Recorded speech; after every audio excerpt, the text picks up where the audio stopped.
Welcome to the newest episode of the Lebanese Physicians Podcast, and today we will be discussing the recent surgery that happened at the American University of Beirut Medical Center with the separation of the conjoined twins, the first time in Lebanon.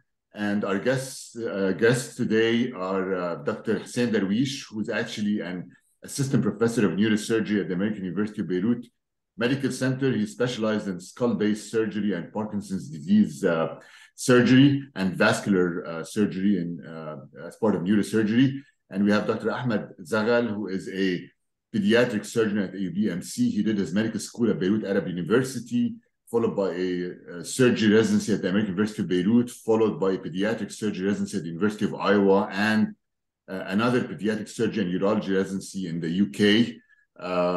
And this episode, as usual, co-hosted by Dr. MohammadAli Jardali. Welcome, everyone.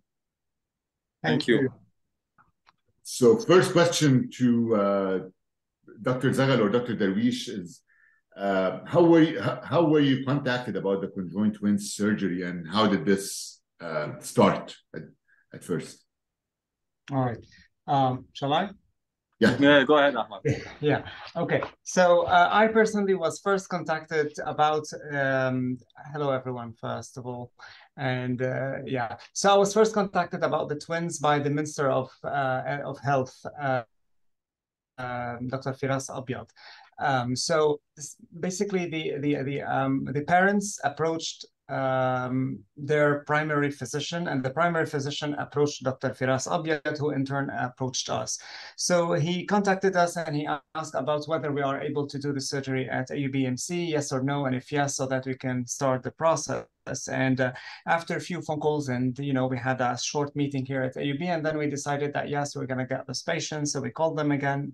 We called Dr. Abyad again, and we told him that yes, we can receive this patient. This happened about 2 months before the twins were born. So usually those kinds of surgeries have never happened before in Lebanon. So how was the decision made to do the surgery locally at AUBMC and not transfer them outside? Yeah. So yes, this is the first time that this surgery has ever been done in Lebanon.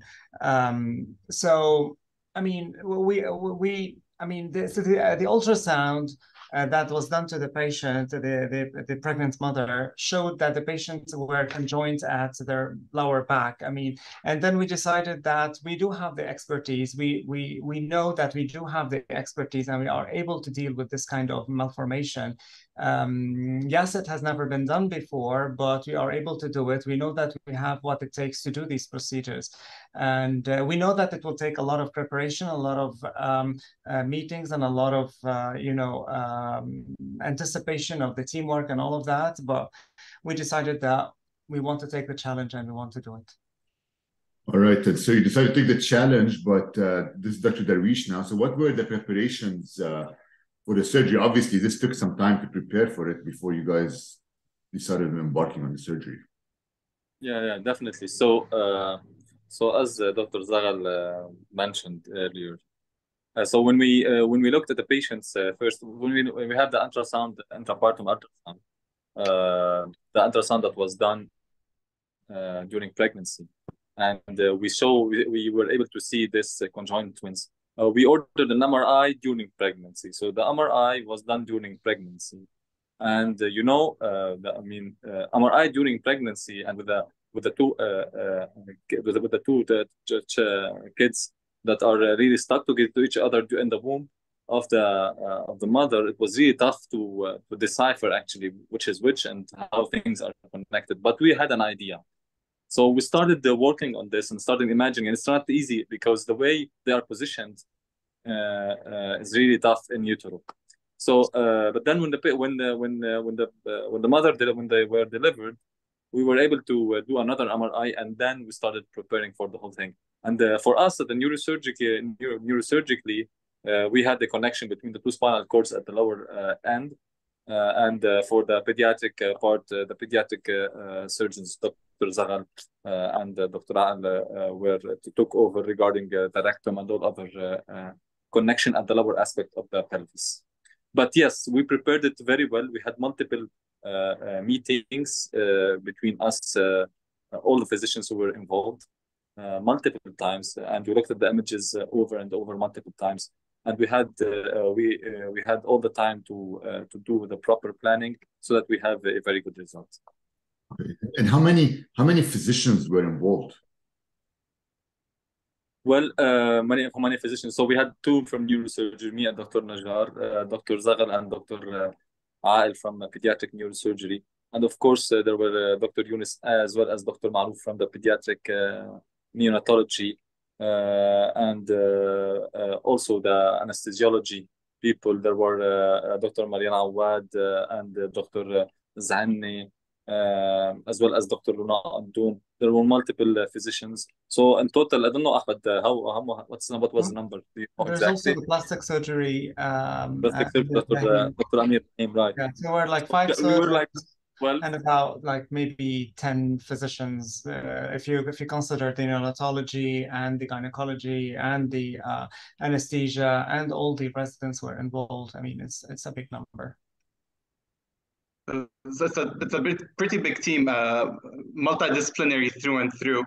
Can you maybe walk us a little bit through what it was like between the time they were born and the surgery? Were they stable? Were they under monitoring? How was that period before we talk about the day of the surgery? Yeah. So as a matter of fact, maybe Hussein can talk about this. Baby B had undergone one surgery before the actual separation. Actually, Had a special condition. 2. Yeah, go ahead. Yeah. So the one of the babies had the encephalocele, which is like a huge cyst or a fluid-filled cavity that was coming out from the posterior part of the head. So we had to repair this. And after that, the patient developed a collection of fluid in the brain, which we call hydrocephalus. So we had to put a tube from the head all the way down to the abdomen so that we drain the CSF. So this was the first part. And Ahmed, go ahead for the other parts. Yeah. So, I mean, just before we decided on the time of the surgery, that was done around 4 months of age. We were just growing them in addition to the 2 surgeries that were done on baby B. Mind you, these 2 conditions, the encephalocele is not actually related to the connection, so it's separate a little bit.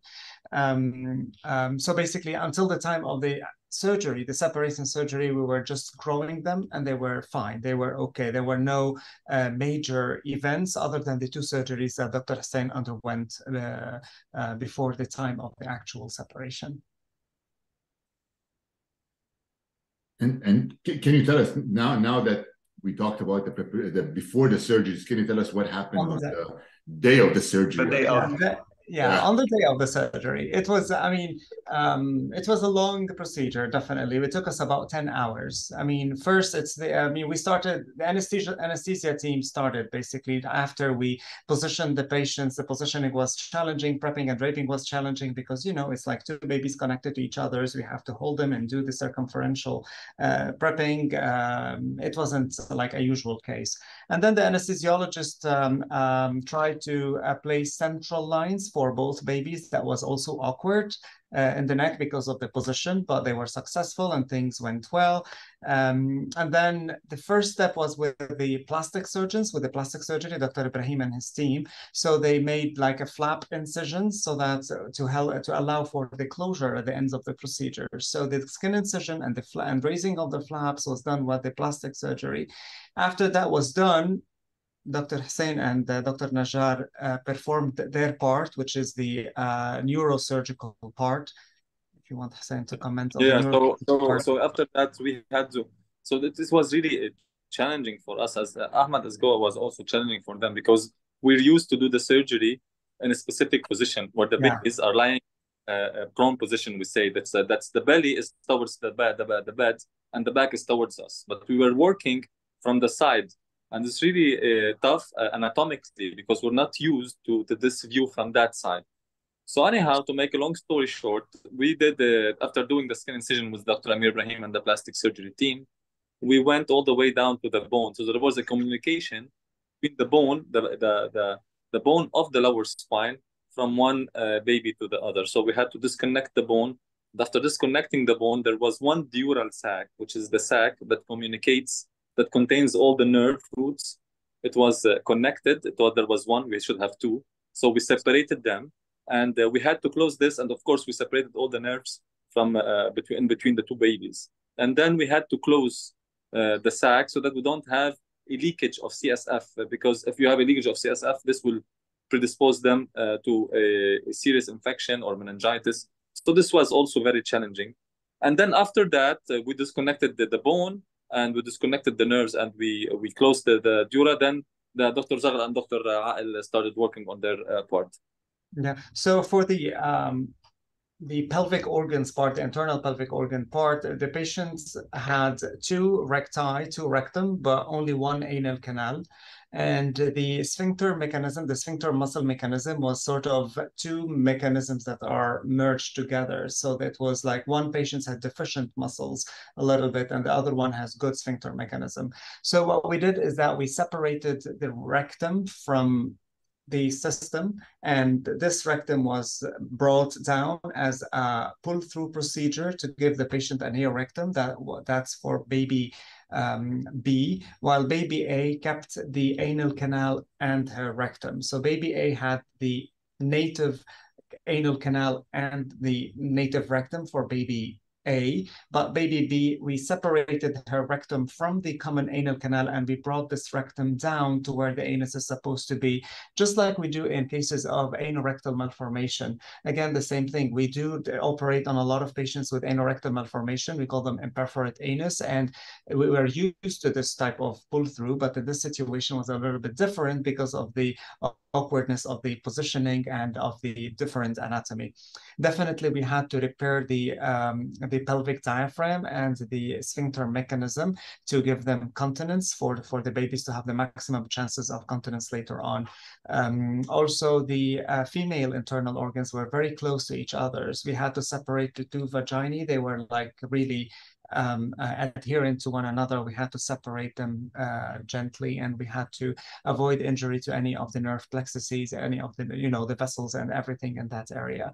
And after we're done, the babies were almost completely separated except for the skin, so and the subcu. So Dr. Amir came again and completed the incision from the other side, from the posterior side of the twin, and then closed the flaps. And he performed the closure on both kids, and now we have two babies. What a medical feat! It's fascinating hearing you talk about all those details. Can you maybe talk us through how was the surgical post-op follow-up for the after the surgery?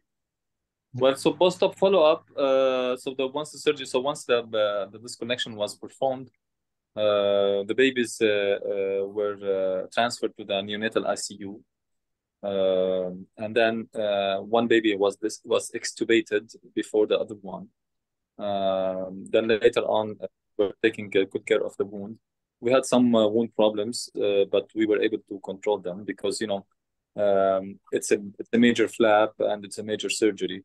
But the wounds, we were able to control them with the plastic team and with the pediatric surgeons, with Dr. Zaghal.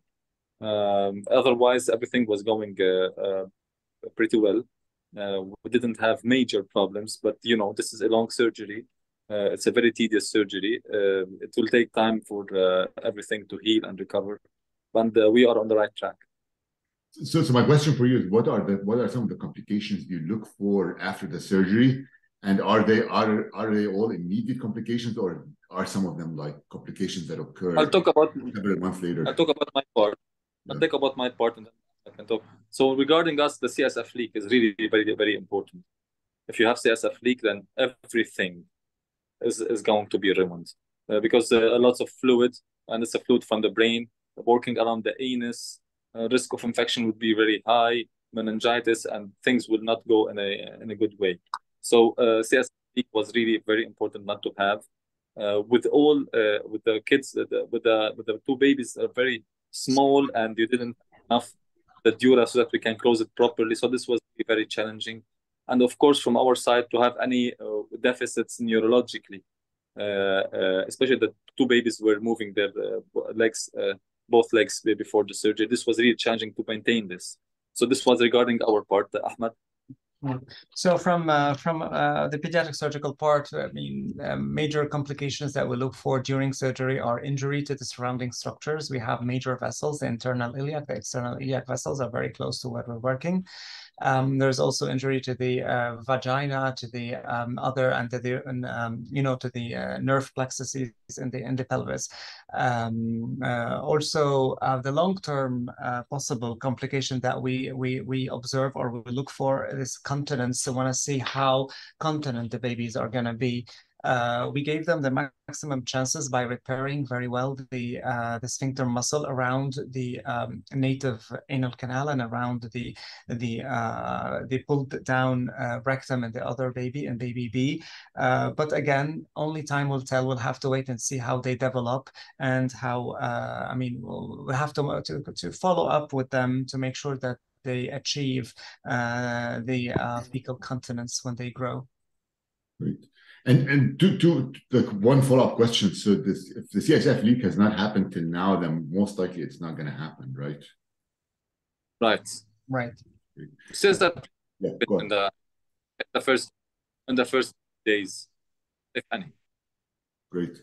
And then the other part is which twin will have a better, let's say, less fecal incontinence, or better chance, the twin with the original anal canal, right? Not the other twin, or so anatomically, theoretically, both of them should be able. We're talking about the anatomical part, the anal rectum. Both of them should be able to be continent because they have adequate sphincter mechanism and adequate sphincter around the anal canal or the rectum. They should have decent continence. That said, we know that Dr. Houssein can comment on that better than me. One of the babies might have issues with the mental development, baby B. There might be an issue with that. Centrally, not at the level of the anal sphincter mechanism level. Yeah, so because one of the babies who had an encephalocele, and we did 2 surgeries before the separation. This baby, she has actually some atrophy in the brain with hydrocephalus. So, but yet for now we cannot tell if she's gonna have them in the future or not. But so we have to wait and see, because we've seen patients having the same condition and they grew up normally. And this is why this was very important actually for us, because when you do separation surgeries, sometimes you sacrifice one of the babies because one of the babies is better than the other one. But taking this into consideration, we decided that we will take care of both babies at the same time and with the same care. And I think all you have to do now is just wait and see. Remarkable. And is there anything that can be done to support them in terms of, I don't know, physiotherapy or anything of the sort? Or is it too early at this stage? So, I mean, as babies grow month by month, there are milestones that they have to fulfill. And we look at these milestones to check for neurodevelopmental delay or neurodevelopmental adequacy. So all we have to do now is just wait and see. If everything is okay neurodevelopmentally and they are following and fulfilling all the milestones that every normal baby has, then nothing to be done. And we're talking about one baby. The other one is completely normal. Her MRI brain looks very good. But the baby B, she has some problems, not problems, I would say atrophy in the MRI that could be normal and might not have any problems. So all we have to do now is just wait and see. With time, if there is any delay or problem, then we can start any kind of therapy. Do you anticipate any further surgical follow-up, or this is it, case closed surgically? From our part, no. Fascinating. And in terms of the incontinence, I guess at maybe like 2 years or so, or it's too early. Yeah, it's too early. We have to wait and see how they develop. I mean, I expect they will have normal continence because anatomically there's no reason why not to. But I mean, only time will tell. We'll have to wait and see. Yeah. And how are the twins doing currently? They're doing great. They're growing and they are eating, and doing their business, and they're good. So they're home. Not yet, because we are very protective of this twin, and we're trying to, but soon. I mean, I expect next week maybe they will go home. Yeah. Okay. Excellent. And so what does this say about the medical system in Lebanon? I guess, I mean, Lebanon has been through a lot over the past 3 to 4 years. And despite that, I think you guys have been able to pull a big feat by doing this surgery in Lebanon and not having to transfer the twins outside. So what does this say about the medical system in Lebanon? And I will discuss the challenges afterwards. So what will you say? Yeah. I would say, well, we had this economic crisis that we had in this country, and unfortunately, lots of physicians left. But despite all this, and I would talk about AUBMC because this is like the community where I live, and I know my colleagues. We have till now, and I think we will keep on having this all the expertise that we need to do all kinds of procedures. We have all the technology that we need to do and fulfill and tackle every single case that we have. Of course, the surgery department with Dr. Habballah, was doing a great job in maintaining and trying to hold things together. And of course, Dean Dr. Sawaya, and everyone else was working hard for this, and Dr. Fadl Khouri, the president. So at AUBMC, I would say with lots of ease and comfort that we still have all what it takes to take care of whatever cases we have and we're tackling with. Ahmad. I agree 100%. It's remarkable that you were able to pull this multidisciplinary team. I know there's been a lot of challenges with the brain drain going on, so kudos to all of the team.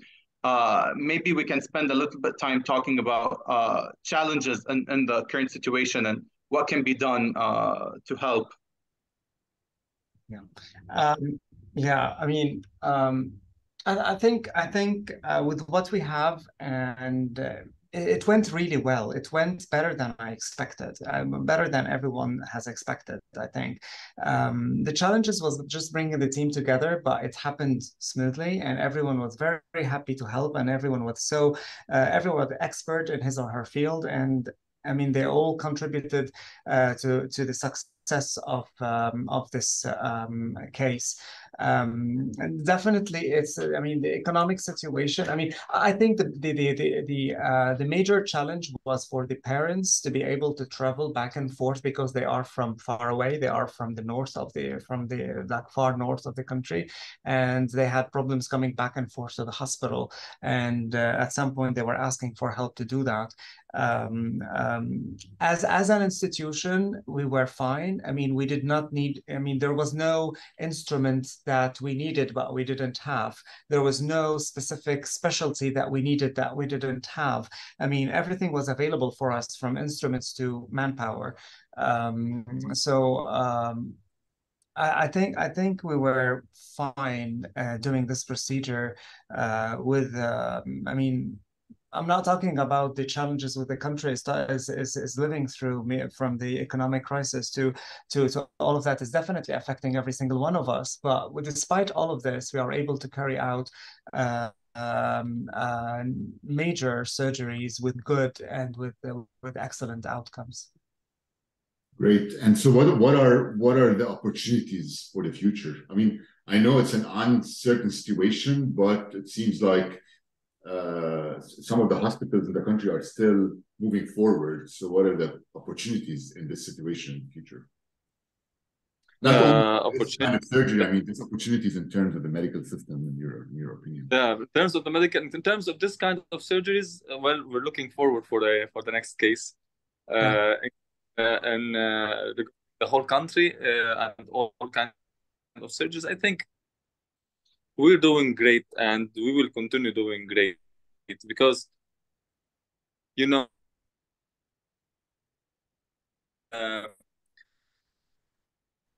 this, regardless of what you're passing through, just of course, the determination and I think in Lebanon overall, at an AUBMC in specific, the doctors and physicians have proved over a period of time since, I mean, the Lebanese war and even before, that they're able to still perform what it takes for a better society and for a better care. Do you want to comment on this, or? I think if we're going to talk about the Lebanon as a whole, I mean, we would lie if we say that there's no problem. I mean, the country is passing through one of the hardest economic crises that's ever hit the country, and a lot of hospitals are suffering. We're just hopeful. We hope things get better in the country. I mean, fortunately, we are fortunate to work at AUB, and we have all what it takes to do good surgeries and with good outcomes. But we hope that things get better in the entire country as well. Excellent. All right, thanks to all of you for being on this podcast. And I mean, this was an amazing feat. You guys were able to do a big surgery in Lebanon despite the situation, and the twins are doing well. So that's a great feat. I mean, probably a lot of other places could not have pulled this in the current situation. So thank you very much for being on the podcast. Thank you. Thank you. It was amazing. Thank you.